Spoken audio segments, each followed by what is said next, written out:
Hello boys and girls, welcome back to Sunday league pundits. एक नया दिन, Barcelona खेमे में एक नई न्यूज। सीवीसी डील की बातें आ रही हैं निकल के, चेल्सी से साइनिंग्स की बातें आ रही हैं, तो इन दोनों पे थोड़ा सा फोकस करूंगा आज की what does the Chelsea ban mean for Barcelona. And Chelsea के जो बैन है उस पर अपने मैं 2 सेंट्स दूंगा, just a small opinion. And जो नई सीवीसी डील हो रही है वो क्यों करनी पड़ रही है, क्या इसके फायदे हैं, क्या इसके नुकसान है, और पुरानी डील से कंपैरिजन करेंगे कि कितने ज्यादा हमने वैल्यूएशन बढ़ा ली और कितना ज्यादा हमें फायदा हो रहा है। तो भाई बिना टाइम खराब किए शुरू करते हैं। तो पहले यार चेल्सी वाले बैन से ही शुरू करते हैं। देखो, जो ऑफ द फील्ड हो रहा है उसको तो कोई सपोर्ट नहीं करता, वॉर को कोई सपोर्ट नहीं करता, तो वॉर मस्ट स्टॉप, वो अलग बात है। लेकिन मैं यहाँ कोई पॉलिटिकल चैनल खोल के नहीं बैठा, मैं फुटबॉल चैनल पे बैठा, तो मैं फुटबॉल के रिस्पेक्ट में इसकी बात करूंगा।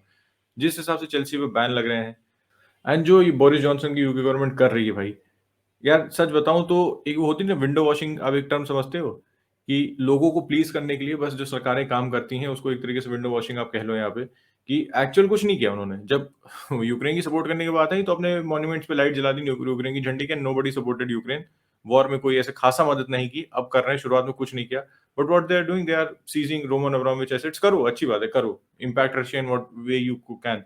लेकिन आप चेल्सी पे जिस हिसाब से बैन लगा रहे हो, अब उनके सारे एसेट्स फ्रोजन कर दिया। अभी एक न्यूज निकल के आई थी यार कि Chelsea can not buy fuel for their team bus to go to the match, क्योंकि उनके सारे एसेट्स फ्रीज हो गए। तो तेल खरीद ही नहीं सकते वो लोग। पैसे तो हैं लेकिन खरीद नहीं सकते, क्योंकि पैसे देने का कोई तरीका नहीं है। तो ये जो कर रहे हो ना, आप सोचो, जो चेल्सी में लोग एम्प्लॉयड हैं, जो चेल्सी का बैकरूम स्टाफ है, जो चेल्सी का मैनेजमेंट है, जो चेल्सी का ग्राउंड मैन है, जो इतने लोग चेल्सी के मैच देखने आते हैं, तो these are all English man भाई। चेल्सी प्रीमियर लीग कितनी कितनी बड़ी फाइनेंशियल रिसोर्स है for the English Premier League. तो ये जानते हैं कि भाई नहीं, ऐसे तुम चेल्सी को सीधे निकाल नहीं सकते, पूरा बैन कर नहीं सकते, क्योंकि फिर हमें हिट लगेगा। तो ये ऐसे हिट लगा रहे हैं कि मतलब ये पब्लिक को दिखा दें कि भाई हाँ, हमको हम कर रहे हैं, हम बैन लगा रहे हैं, we are taking very strong actions. And in the hindsight actual जो काम करना चाहिए वो ये लोग नहीं कर रहे हैं। तो फिर मैं तो आर्सेनल फैन हूँ, लेकिन जो ये चेल्सी के साथ हो रहा है वो बहुत गलत है। And it's politics. अब फुटबॉल को पॉलिटिक्स में इन्वॉल्व करोगे तो ये होगा ही होगा। एंड फुटबॉल पॉलिटिक्स की एक और न्यूज याद मुझे याद आती, जब याद है ओजिल वाली सिचुएशन हुई थी, व्हाट आर्सेनल आर्सेनल एक स्टेटमेंट रिलीज की थी कि आर्सेनल फुटबॉल क्लब इस मतलब हम फुटबॉलिंग क्लब हैं, हम पॉलिटिक्स में इन्वॉल्व नहीं होना चाहते in any matter whatso form. लेकिन इस केस में देख लो, एवरीबॉडी सपोर्टिंग यूक्रेन। एक तो double standards. At the end of the football is just a business भाई, जहां आपको फायदा दिखता है वहां पे काम होता है, जहां पे फायदा नहीं दिखता वहां पे काम नहीं होता, एज सिंपल एज दैट। चलो वैसे वापस coming back to football, Christensen, Rudiger, Azpilicueta, ये 3 बंदे चेल्सी उनको नया कॉन्ट्रैक्ट दे नहीं सकते। आपको पता ही होगा कि अकाउंट्स फ्रीज हो चुके हैं, तो कोई प्लेयर नया कॉन्ट्रैक्ट साइन नहीं कर सकते, नहीं कोई प्लेयर नया कॉन्ट्रैक्ट साइन नहीं कर सकते, तो कोई नया प्लेयर खरीद नहीं सकते। तो ये बात होती है ना कि अब ये 3 बंदे कहाँ जा रहे हैं। क्रिस्टेंसन का तो आपको पता ही है, जो न्यूज निकल के आ रही थी, चेल्सी फैन बहुत डिसअपॉइंटेड थे क्रिस्टेंसन से कि भाई मिड सीजन ही is agreeing deal with Barcelona. लेकिन क्रिस्टेंसन बार्सिलोना का कहलाता है, उस पे मैं वो that's something I am looking forward to, क्योंकि हमें एक सेंटर बैक की जरूरत है, नो डाउट। और मैं फिर बाकी 2 सेंटर बैक से भी यहाँ पे कंपैरिजन करूंगा। जो क्रिस्टेंसन का कॉन्ट्रैक्ट है वो अभी 3 साल का है, पहले 5 साल की न्यूज आ रही थी, लेकिन जरार्ड मैरोन ने 2 दिन पहले रिपोर्ट किया था it's only a 3 year contract. और मेरे ख्याल से 3 year contract is comparatively better than the 5 year, क्योंकि अगर आप देखो 3 साल का ऑप्शन दो और प्लस 1 ईयर एक्सटेंशन का अगर हमारे पास ऑप्शन हो, तो take it over 5 year contract. क्योंकि ऐसा नहीं ना कि क्रिस्टेंसन आते ही कोई हिट हो जाएगा और Christensen Mbappe type of signing कि नहीं चलनी है। तो 3 year, if we are able to get that plus 1 year जो बार्सिलोना के हाथ में होता है, वो बेहतरीन साइनिंग होगी। अब बात आते हैं रूडिगर एंड एस्पिलिक्वेटा। रूडिगर की बात करते हुए बार्सिलोना से रूडिगर कोई लिंक नहीं है, as far as I know. जो रिपोर्ट्स आ रही हैं कि 3 क्लब ऑलरेडी टच में है रूडिगर के साथ, उन 3 क्लब के नाम नहीं है यहाँ पे। If Barcelona is one of them, तो रूडिगर की जो सैलरी है is around 200K a week. तो रफली वो आपका आएगी, जो उसकी डिमांड है, जो सैलरी जो उसकी डिमांड है, तो रफली आएगी 10 से 11 मिलियन। तो 10 से 11 million on a free transfer. चलो साइनिंग बोनस भी होगा कुछ सब्सटेंशियल, लेकिन उसके बाद भी 10 से 11 million on a free transfer, यार एकदम पैर पे कुल्हाड़ी मारने वाली बात तो नहीं है, क्योंकि player is playing on the top of his game. 11 million, अगर 10 11 मिलियन दे रहे हो, अगर फ्री ट्रांसफर नहीं होता तो मैं कहता नहीं, this is a lot of money. लेकिन फ्री ट्रांसफर है, if we can get him, यार देखो अपग्रेड तो है। लेफ्ट हैंड, एक तो बात यह है कि वो लेफ्ट हैंड साइड पे खेल सकता है, सबसे बड़ी दिक्कत ये सॉल्व होती है, क्योंकि हमारे जितने भी लेफ्ट फुटेड सेंटर बैक्स हैं, Umtiti, Lenglet, are not first in quality. तो रूडिगर के आने सबसे बड़ा फायदा तो आपको सबसे पहले ही दिखता है कि is very comfortable playing as a left centre back. तो अगर हम बैक 2 भी खेलते हैं तो वहां पे वो पीके को रिप्लेस कर सकता है, और बैक 3 के साथ अगर हम बिल्डअप करते हैं तो वहां तो भाई लेफ्ट हैंड साइड वो बेहतरीन खेल ही लेगा, क्योंकि is very adept to playing there. लेकिन in the hindsight Rudiger is already 29, and जो उसने चेल्सी में किया है can do at Barcelona as well. तो स्क्वाड हार्मनी भी हमें ध्यान में रखनी होगी। एंड देखते हैं जावी रूडिगर को लाना चाहता है नहीं चाहता, क्योंकि सबसे बड़ी बात तो वो होगी, और जावी और रूडिगर की इक्वेशन होगी, that is also has to be taken into account. क्योंकि हम केसी से लिंक हो रहे हैं। मज़ौरी की भी न्यूज़ आई थी, उसपे भी मैं आपको अपडेट देता हूँ कि बार्सिलोना ने फाइनल प्रपोज़ल दे दिया है, 5 मिलियन अ ईयर। बार्सिलोना ने प्रपोज़ल भाई टेबल पे रख दिया, अब फाइनल आंसर का इंतज़ार कर रही है मज़ौरी के, वो एक्सेप्ट करते हैं, नहीं करते हैं। जो एक और क्लब इंटरेस्टेड या इन्वॉल्वड है कह सकते हो मज़ौरी डील में, दैट इज़ बायर्न, क्योंकि मिनो रॉयला ने अभी ये न्यूज़ निकल के आई थी, रोमानो ने रिपोर्ट किया था भाई कि Oliver Kahn asked Mino Raiola about him, and Bayern will decide whether bid for Mazzurri or not. Bayern is in a better position than Barcelona right now in terms of footballing perspective देखो, footballing project देखो, तो Bayern का बेहतर है भाई Barcelona से, ये कोई डिनाई नहीं कर सकता। एंड बायर्न को भी ये बात है ना, बायर्न को राइट बैक की जरूरत है।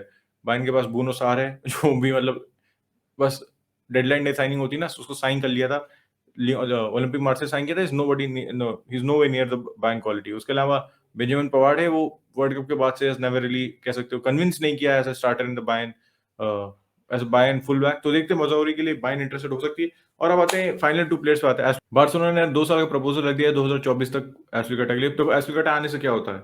अगर एस्पिलिक्वेटा हम अपनी बैक थ्री में डालते हैं on the right hand side, तो आपको पता है Azpilicueta is so at playing in a back three and in a back four. तो जब हम ट्रांजिशन करते हैं, जब हम बैक थ्री के साथ बिल्डअप करते हैं भाई, एस्पिलिक्वेटा fits right in absolutely right hand side पे। अगर वो थोड़ा यंगर होता तो लॉन्ग टर्म बहुत अच्छा सोल्यूशन होता, लेकिन शॉर्ट टर्म में भी हमारे पास अगर देखते समर में कितने पैसे होंगे, शॉर्ट टर्म में भी on a free for couple of seasons, I think he is a terrific fix. Short term fix है ये तो बिल्कुल मानूंगा मैं, लेकिन in the moment such a great leader of the team, Spanish है, सेटल इन करने में कोई दिक्कत नहीं होगी। तो अगर हम उसको ले आते हैं यार, तो एक बहुत बेहतरीन साइनिंग होगी बार्सिलोना के लिए।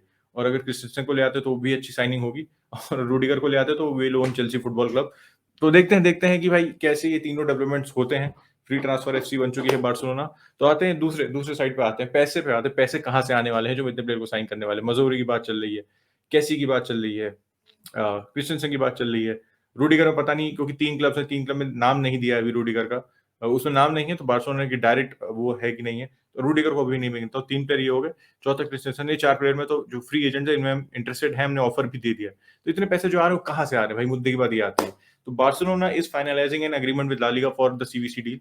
50 साल का है, आपको पता है। जो पुरानी वैल्यू थी दैट वाज अराउंड 250 से 270 के आसपास, 50 से 55 मिलियन मिल रहे थे। जो करंट है भाई वो 300 मिलियन के पास है, तो 20-25 मिलियन का इंक्रीज है।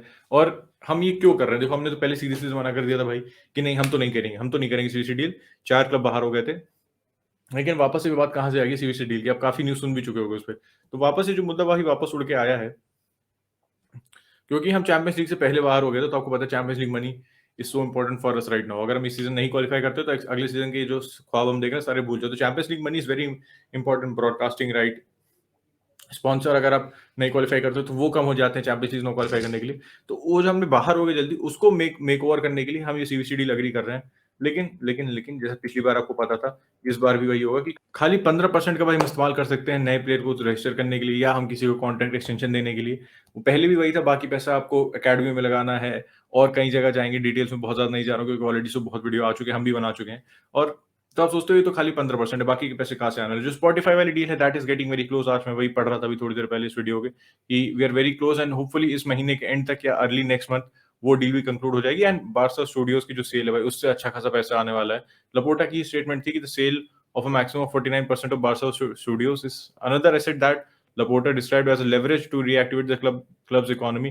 तो भाई ये जो हम स्टेडियम के राइट्स बेच रहे हैं, बार्सा स्टूडियो के बेच रहे हैं, हमारी स्थिति ऐसी है कि भाई हम ज्यादा कुछ कर नहीं सकते हैं। और अगर 3 साल के लिए Camp Nou Spotify Camp Nou हो जाता है, उन 30 साल में भाई हम उस पैसे से अपने क्लब को आगे बढ़ा पाते हैं, जो हमें लपोटा कह रहे हैं, जो हमें बाटो भैया जिस क्राइसिस में छोड़ के गए थे, अगर हम उस क्राइसिस को सॉल्व कर पाते हैं इस पैसे से, तो बहुत बड़ी बात होगी यार बार्सिलोना के लिए। And Laporta would have done a fantastic job. तो भाई ये था video update on Rudiger, who's technically not linked to Barcelona, Christensen जिसने डील एग्री कर ली है, एस्पिलिक्वेटा के लिए टेप ऑफर ऑन द टेबल है, मजूरी के लिए ऑफर ऑन द टेबल है, and the new CVC deal. बहुत ज्यादा अंतर तो नहीं है, लेकिन द चैंपियंस लीग एग्जिट हमें पैसे के लिए और सुखा दिया उसने, तो हमें कहीं ना कहीं से पैसे निकालने होंगे।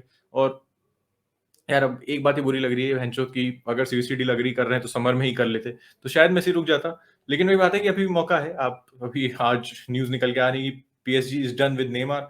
नेमार तो मैं नहीं चाहता हूँ वापस है, लेकिन if PSG is coming back to Barcelona, let's go boys, will do this. पीछे पोस्टर है मेसी ही है, वो जो पीछे पोस्टर लगा है उसमें आधे प्लेयर तो बचे नहीं मेरे पास। तो कोई नहीं, take care boys, very close to 9 के। सब्सक्राइब नहीं कर, सब्सक्राइब कर दीजिएगा, and catch you tomorrow. Bye bye.